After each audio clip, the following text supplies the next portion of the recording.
ओम नमः शिवाय। हर हर महादेव। सत्य सनातन धर्म यूट्यूब चैनल पर आप सभी का स्वागत है। आप सभी को सावन पूर्णमासी और रक्षाबंधन की हार्दिक शुभकामना।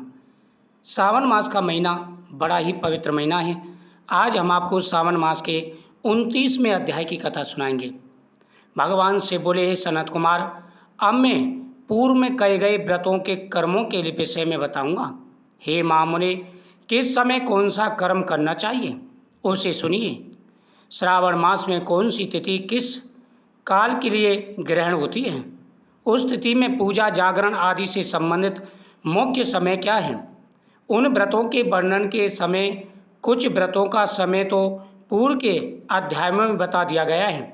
नक्त व्रत का समय ही विशेष रूप से उन व्रतों तथा कर्मों में उचित बताया गया है। दिन में उपवास करें तथा रात्रि में भोजन करें, यही प्रधान नियम है।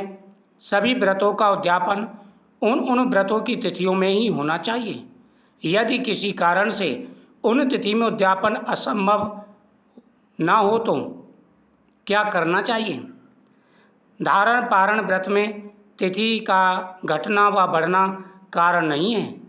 श्रावण मास के शुक्ल पक्ष की प्रतिपदा तिथि में संकल्प करके उपवास करें, पुनः दूसरे दिन पारण करें, इसके बाद दूसरे दिन उपवास रखें। इसी क्रम से करते रहें। व्रती को चाहिए कि वह पारण में हविष्यन्न, मूंग, चावल आदि ग्रहण करें। एकादशी तिथि में पारण का दिन हो जाने पर 3 दिन निरंतर उपवास करें। रविवार व्रत में पूजा का समय प्रातःकाल ही होना चाहिए। सोमवार के व्रत में पूजा का प्रधान समय प्रदोष काल कहा गया है। मंगलवार, बुध या गुरु के व्रत में पूजन के लिए मुख्य समय प्रातःकाल होता है। इन वारों में इस समय में पूजन करें। शुक्रवार के व्रत में पूजन उषा काल से लेकर सूर्योदय के पूर्व तक होना चाहिए तथा रात्रि में जागरण करना चाहिए।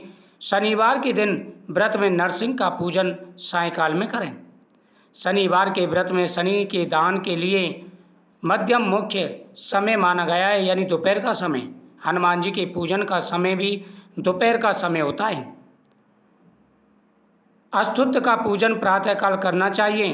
हे वत्स, रोटक नामक व्रत में यदि सोमवार युक्त प्रतिपदा तिथि हो तो वह प्रतिपदा 3 मुहूर्त से कुछ अधिक होनी चाहिए, अन्यथा पूर्व योगिनी प्रतिपदा ग्रहण करनी चाहिए। औदुंबर द्वितीया सायंकाल व्यापनी मानी गई है। यदि दोनों तिथियों में पूर्व भेद हो तो तृतीया संयुक्त द्वितीया ग्रहण करनी चाहिए। स्वर्ण गौरी नामक व्रत की तृतीया तिथि चतुर्थी युक्त होनी चाहिए। गणपति व्रत के लिए तृतीया वृद्ध चतुर्थी तिथि प्रशस्त होती है। नागों के व्रत में षष्ठी युक्त पंचमी प्रशस्त होती है। सुधोपन व्रत में सायंकाल सप्तमी युक्त षष्ठी श्रेष्ठ होती है। शीतला के व्रत में मध्यम व्यापनी सप्तमी ग्रहण करनी चाहिए। देवी के पवित्र आरोपण व्रत में रात्रि व्यापनी अष्टमी तिथि ग्रहण करनी चाहिए। नक्त व्यापनी कुमारी नवमी प्रशस्त मानी गई है। इसी प्रकार आशा नामक जो 10वीं तिथि है वह भी नक्त व्यापनी होनी चाहिए। विदा एकादशी का त्याग करना चाहिए। हे मुनि, उसमें वेद के विषय में सुनिए। एकादशी व्रत के लिए अरुणोदय में 10वीं का वेद वैष्णवों के लिए तथा सूर्योदय में 10वीं का वेद स्मार्तकों के लिए निंदक है। रात्रि के अंतिम पैर का आधा भाग अरुणोदय होता है। इसी रीति से जो द्वादशी हो वह पवित्र आरोपण ग्रह मानी गई है। कामदेव के व्रत में त्रयोदशी तिथि रात्रि व्यापनी होनी चाहिए। उसमें भी द्वितीया यम व्यापनी त्रयोदशी हो तो वह अति प्रशस्त होती है। शिवजी के पवित्र आरोपण व्रत में रात्रि व्यापनी चतुर्दशी होनी चाहिए। उसमें भी जो चतुर्दशी अर्ध व्यापनी होती है वह अति श्रेष्ठ होती है। उपाकर्म तथा उत्सर्जन कृत के लिए पूर्णिमा तिथि अथवा श्रवण नक्षत्र होने चाहिए। यदि दूसरे दिन 3 मुहूर्त तक पूर्णिमा हो तो दूसरा दिन ग्रहण करना चाहिए, अन्यथा तृतीय शाखा वालों को और ऋग्वेदियों को पूर्व दिन ही करना चाहिए। यदि पूर्णिमा श्रवण दोनों का पूर्व दिन 1 मुहूर्त के अनंतर योग हो और दूसरे दिन 2 मुहूर्त के भीतर दोनों समाप्त हो जाएं, तब पूर्व दिन ही दोनों कर्म करने चाहिए। इस प्रकार से दीपदान की विधि भी है। इस दीपदान का सर्व बलिदान कर्म में अस्तकाल व्यापिनी पूर्णिमा प्रशस्त है ग्रीब के उत्सव में मध्य व्यापिनी पूर्णिमा प्रशस्त होती है।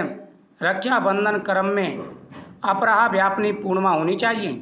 इसी प्रकार संकष्ट चतुर्थी चंद्रोदय ग्रह होनी चाहिए। यदि चंद्रोदय व्यापिनी चतुर्थी दोनों दिनों में हो अथवा दोनों दिनों में ना हो तो भी चतुर्थी व्रत दिन में ही करना चाहिए। महान पुण्य फल देने वाली होती है। अतः हे बस व्रतियों को चाहिए कि गणेश जी को प्रसन्न करने वाले इस व्रत को अवश्य करें। इन चतुर्थियों के अतिरिक्त अन्य सभी चतुर्थियों के पूजन के लिए पंचमी विदा कही गई है।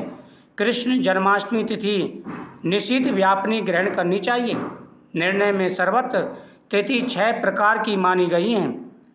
दोनों दिन केवल अपव्यापी अंश से दोनों दिन समव्यापी अंश से दोनों दिन विषमव्यापी, पूर्व दिन संपूर्ण व्यापी और दूसरे दिन केवल आंशिक, पूर्ण दिन आंशिक व्यापी और दूसरे दिन अव्यापी।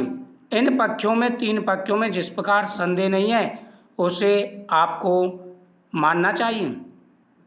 विषय व्याप्ति में अंश व्यापी से अधिक व्यापी उत्तम होती है। एक दिन तिथि पूर्णा वही तिथि दूसरे दिन अपूर्णा कही जाती है। इस प्रकार से तिथियों का ध्यान रखते हुए यह व्रत करना चाहिए। पिठौरा नामक व्रत में मध्य व्यापिनी अमावस्या शुभ होती है और वृषभों के पूजन में सायंकाल व्यापिनी अमावस्या शुभ होती है। कोशों के संजय में संगम काल यह दिन 5 भागों में से दूसरा भाग होता है। व्यापिनी अमावस्या शुभ कही गई है। सूर्य के कर्क सक्रण में 30 घड़ी पूर्व का काल पुण्य में मानते हैं।